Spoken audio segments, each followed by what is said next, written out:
Welcome back to our YouTube channel Maya education. प्यारे बच्चों, पिछली वीडियो में आपने प्रेजेंट इंडेफिनिट टेंस के अफर्मेटिव सेंटेंसेस के बारे में जाना। आज के इस वीडियो में इस टेंस के नेगेटिव सेंटेंसेस यानी नकारात्मक वाक्यों के बारे में जानेंगे। यदि वाक्यों में नहीं या कभी नहीं या कभी भी नहीं के बाद क्रिया के अंत में ता है, ती है, ते हूं, ता हूं इत्यादि आता है तो ऐसे वाक्य प्रेजेंट इंडेफिनिट टेंस के नेगेटिव वाक्य होते हैं। इन वाक्यों से वर्तमान में कार्य के न होने का बोध होता है। यदि वाक्यों में नहीं आता है तो डू या डज के बाद नॉट का यूज करते हैं। यदि वाक्यों में कभी नहीं या कभी भी नहीं आता है तो नेवर का यूज करते हैं। यदि वाक्यों में नहीं शब्द आता है तो ऐसे वाक्यों को अंग्रेजी में ट्रांसलेट करने के लिए हम जो स्ट्रक्चर का यूज करते हैं वो स्ट्रक्चर इस प्रकार है। सबसे पहले सब्जेक्ट, इसके बाद डू या डज सब्जेक्ट के अनुसार। यदि सब्जेक्ट आई, वी, यू, दे तथा प्लूरल नाउन से तो डू का यूज करते हैं।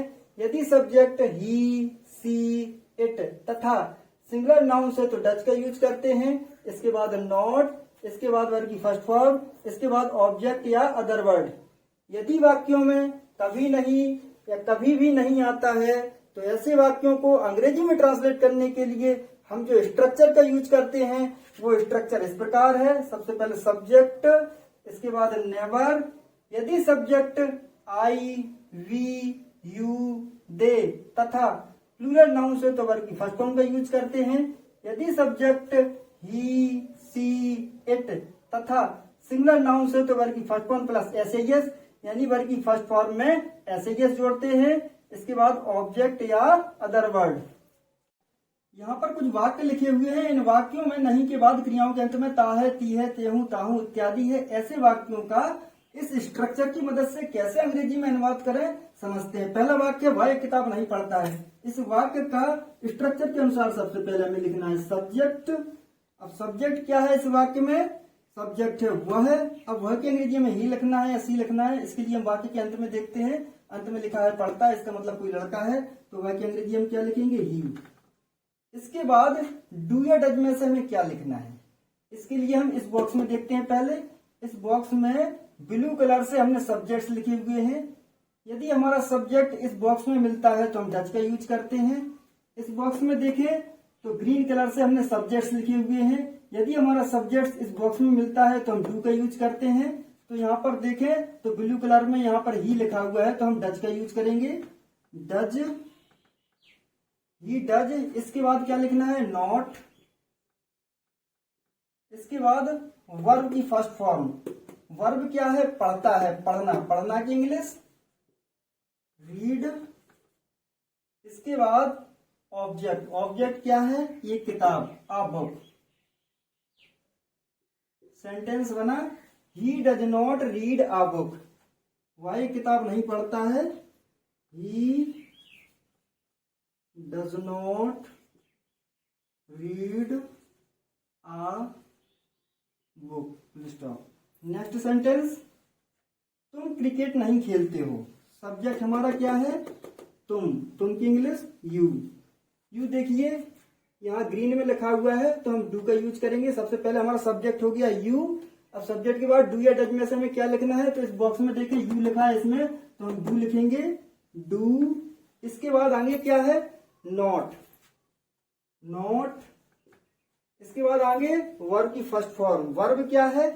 खेलते हो, खेलना। खेलना की इंग्लिश प्ले। इसके बाद ऑब्जेक्ट। ऑब्जेक्ट क्या है? क्रिकेट। क्रिकेट।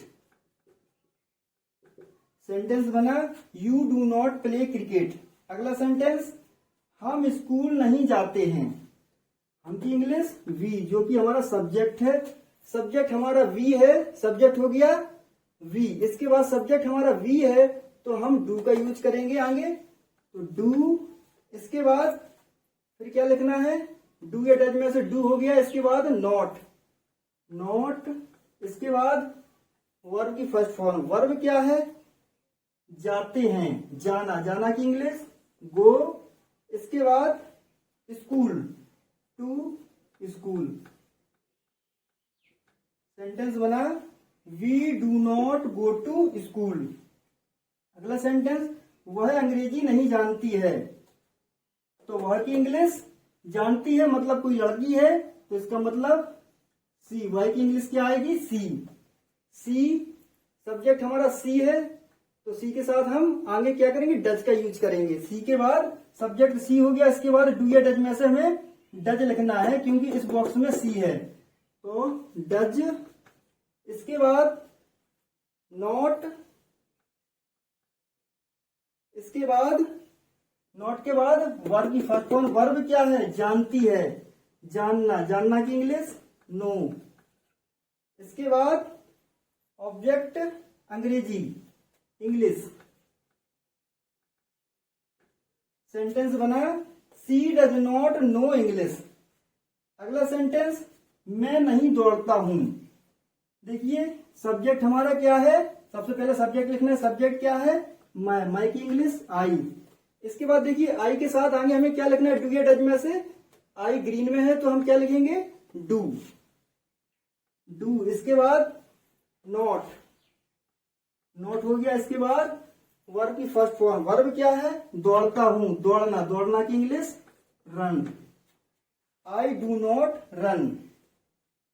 इन वाक्यों में देखें तो इन वाक्यों में कभी नहीं, कभी भी नहीं, कभी नहीं आया है। जैसा कि हमने पहले बताया था, कभी नहीं या कभी भी नहीं के लिए नेवर का प्रयोग किया जाता है। नेवर के प्रयोग में हेल्पिंग वर्ब डू या डज का प्रयोग नहीं किया जाता है। इन वाक्यों का इस स्ट्रक्चर की मदद से अंग्रेजी में अनुवाद कैसे करते हैं, आइए समझते हैं। वाक्य है वह सच कभी नहीं बोलता है। इस वाक्य का सबसे पहले हमें क्या लिखना है? सब्जेक्ट। सब्जेक्ट क्या है? वह है। अब वह की अंग्रेजी हमें ही लिखना है या सी लिखना है, इसके लिए वाक्य के अंत में देखते हैं। वाक्य के अंत में लिखा है बोलता है, इसका मतलब कोई लड़का है, तो वह की अंग्रेजी हम क्या लिखेंगे? ही। इसके बाद हमको क्या लिखना है? नेवर। देखिए कभी नहीं के लिए नेवर लिखना है।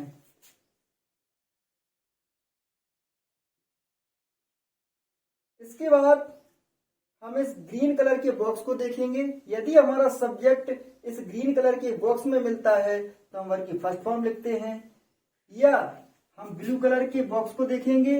यदि हमारा सब्जेक्ट इस ब्लू कलर के बॉक्स में मिलता है तो हम वर्ब की फर्स्ट फॉर्म में एस जोड़ते हैं। तो हमारा सब्जेक्ट क्या है? ही, जो कि ब्लू कलर के बॉक्स में है, तो हम वर्ब की फर्स्ट फॉर्म में एस जोड़ेंगे। तो वर्ब क्या है? बोलता है, बोलना। बोलना की इंग्लिश स्पीक। देखिए वर्ब हो गई। अब हमें वर्ब में ऐसे ये जोड़ना है, तो हम इसमें क्या जोड़ेंगे? S, speaks. आगे ऑब्जेक्ट। ऑब्जेक्ट क्या है? सच। सच की इंग्लिश द ट्रूथ। सेंटेंस क्या बना? He never speaks the truth. वाक्य है वह सच कभी नहीं बोलता है। सेंटेंस बना he never speaks the truth. He never speaks the truth. अगला सेंटेंस, ये लड़कियां अपना समय कभी भी नष्ट नहीं करती हैं। सब्जेक्ट क्या है? ये लड़कियां। ये लड़कियां की इंग्लिश दीज गर्ल्स।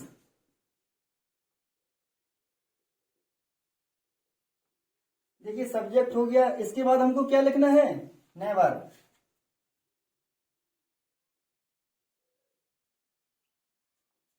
कभी भी नहीं के लिए नेवर लिखा। इसके बाद देखिए सब्जेक्ट दीज गर्ल्स क्या है? प्लूरल नाउन है, तो वर्ब की फर्स्ट फॉर्म का यूज करेंगे। वर्ब क्या है? नष्ट करती हैं। नष्ट करना की इंग्लिश वेस्ट। इसके बाद अपना समय। दीज गर्ल्स के लिए अपना के लिए क्या लगाएंगे? देयर। इसके बाद समय। समय की इंग्लिश टाइम।